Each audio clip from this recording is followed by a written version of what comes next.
Você sabia que muito antes do surgimento do Gurgel Itaipu, os carros elétricos já circulavam pelas ruas do Brasil?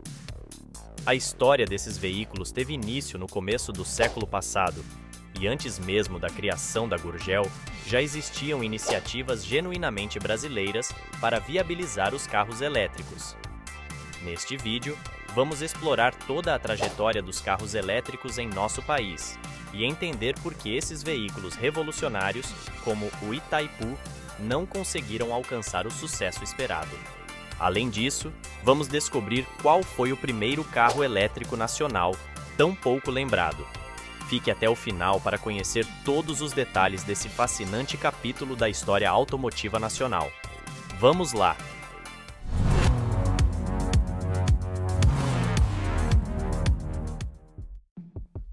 A história dos carros elétricos no Brasil remonta ao início do século XX, quando os primeiros modelos surgiram, ainda que em pequeno número. Em 1912, já circulavam 11 automóveis elétricos no Rio de Janeiro, em contraste com a frota total de mais de 2.400 veículos na cidade.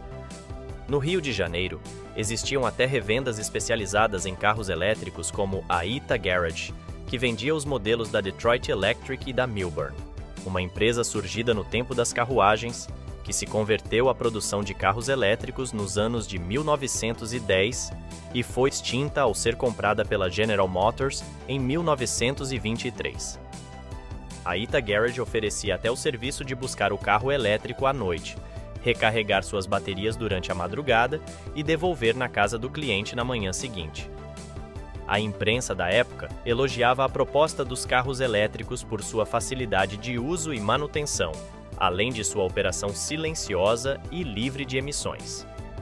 Enquanto um automóvel a combustão naqueles tempos exigia 15 movimentos diferentes, o carro elétrico exigia somente 3 para sair da imobilidade e alcançar velocidades maiores. Segundo os anúncios da época, os veículos da Milburn, por exemplo, tinham 120 km de autonomia, rodando a uma média de 40 km por hora. Na década de 1920, os carros elétricos tinham uma presença razoável no mercado brasileiro. Modelos comerciais e de passageiros eram comuns, incluindo ônibus operados exclusivamente por eletricidade. Em uma estatística dos automóveis emplacados no Rio de Janeiro em 1921, eram identificadas 6 marcas de carros e caminhões elétricos: Commercial Truck, Walker, Milburn, Atlantic, Detroit e Roland. Você conseguiria imaginar essa realidade? No entanto, a ascensão dos motores a combustão, especialmente após a introdução do motor de arranque, relegou os carros elétricos a um segundo plano, levando ao seu gradual desaparecimento da cena automotiva nas décadas seguintes. Nos anos 60, um interesse por veículos elétricos foi renovado, impulsionado pela visão inovadora do inventor Maurício Lorenzini. Com o auxílio do mecânico Tertuliano Padovani, Lorenzini deu vida ao que se tornaria o primeiro carro elétrico conhecido no Brasil, erguido nas dependências de uma oficina em Jundiaí, São Paulo. Batizado como Carro do Futuro, a invenção de Lorenzini adotava o chassi e as rodas de um Ford Modelo A de 1929, mas incorporava um motor elétrico conectado diretamente ao câmbio. Visando a redução do peso, o protótipo dispensava a carroceria. Alimentado por baterias de chumbo ácido, que nem as baterias comuns dos carros atuais, o veículo experimental atingia velocidade de até 70 km por hora e era capaz de enfrentar ladeiras de até 45 graus. Curiosamente, o modelo até incluía um motor a gasolina para recargas de emergência, antecipando recursos semelhantes a encontrados no contemporâneo BMW i3. Lorenzini alimentava grandes expectativas, vislumbrando uma produção em massa do carro elétrico, imaginando um futuro onde embreagens, câmbios e diferenciais seriam obsoletos. No entanto, o desfecho dessa saga foi melancólico. O visionário Lorenzini, após ter recusado ofertas milionárias pela patente de sua ideia, jamais conseguiu capitalizar sua invenção, e o carro do futuro sucumbiu ao tempo, encerrando seus dias como um amontoado enferrujado em Jundiaí. Este foi, na verdade, o primeiro carro elétrico genuinamente brasileiro, embora não tenha passado da fase de prototipagem. Você já tinha ouvido falar dele? Conte pra gente nos comentários. Aproveite e ajude o nosso canal a continuar produzindo conteúdo aqui no YouTube. Deixe o seu gostei, faça a sua inscrição e ative o sino para não perder nossos próximos vídeos. Em fevereiro de 1974, em um momento em que nos países desenvolvidos a opção elétrica permanecia relegada a estudos futuristas, o engenheiro João Conrado do Amaral Gurgel lançou o protótipo TU, sigla para Transporte Urbano. Este veículo peculiar, com cerca de 3 metros de comprimento e peso total de 485 quilos, tinha capacidade para transportar 2 passageiros e até 250 quilos de carga, alcançando uma velocidade máxima de 60 km por hora.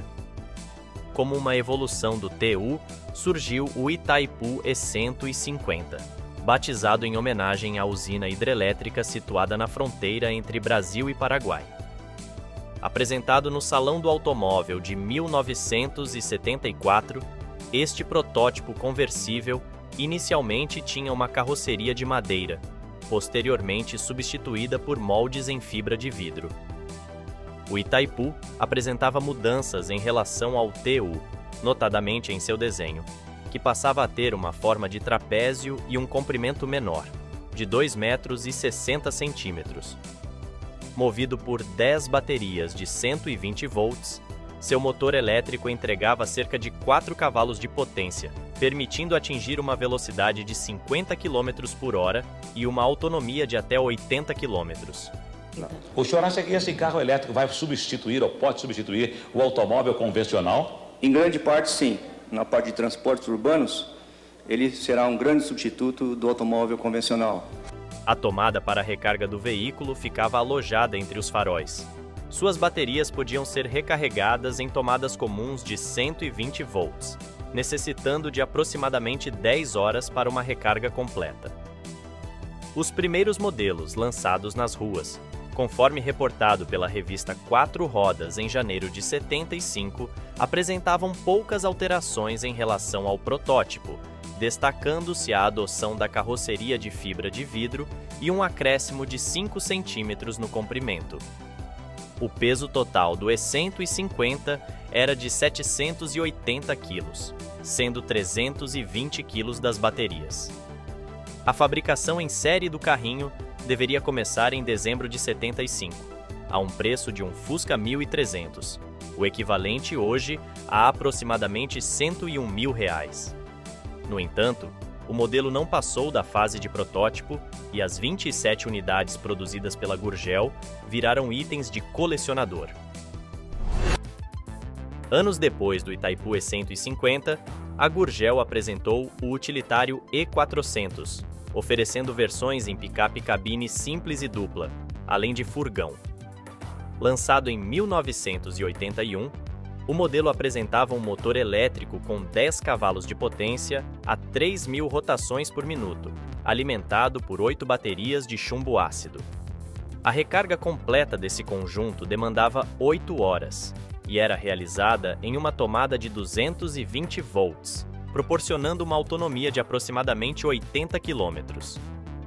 O E400 foi incorporado à frota de diversas empresas estatais brasileiras, como a Telebrás, que recebeu a primeira unidade, a Infraero e a Telesp.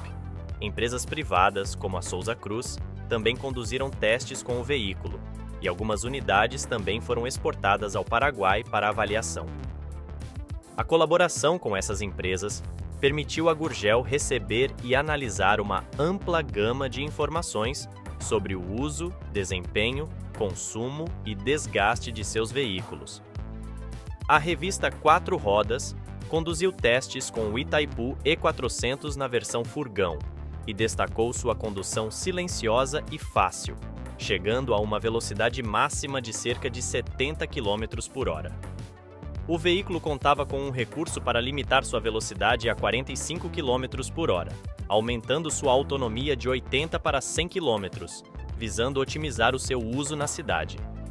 A baixa autonomia era identificada como uma das principais limitações para a adoção em larga escala dos veículos elétricos, segundo a Gurgel. Para superar esse obstáculo, a montadora começou a desenvolver uma nova bateria, conhecida como tetrapolar, capaz de proporcionar até 6 horas de uso. Além disso, esse novo componente prometia recargas mais rápidas e uma vida útil 2 a 3 vezes superior às baterias de chumbo ácido. O protótipo E500, uma evolução da proposta elétrica da Gurgel, era equipado com 4 baterias tetrapolar de 12 volts e chegou a alcançar 350 km de autonomia, em testes realizados pela fabricante. O Itaipu rendeu à Gurgel o Prêmio de Tecnologia Liceu em 1981, concedido pelo Liceu de Artes e Ofícios de São Paulo, em reconhecimento ao desenvolvimento de um veículo elétrico por uma empresa de capital totalmente nacional. No total, a Gurgel produziu cerca de 1.000 unidades do E400, que saiu de linha já em 1982. Mas que fim deu os carros elétricos da Gurgel?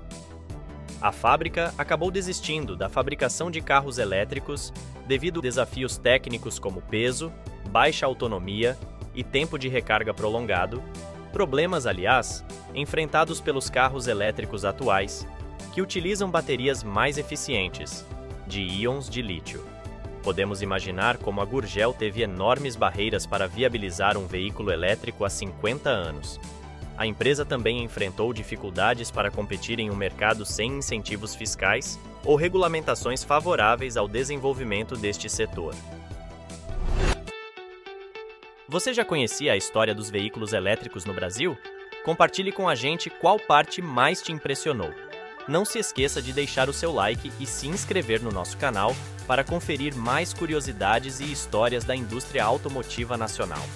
Além disso, aproveite para explorar os vídeos relacionados que estão aparecendo na sua tela que podem te interessar. Agradecemos pela sua audiência e até a próxima!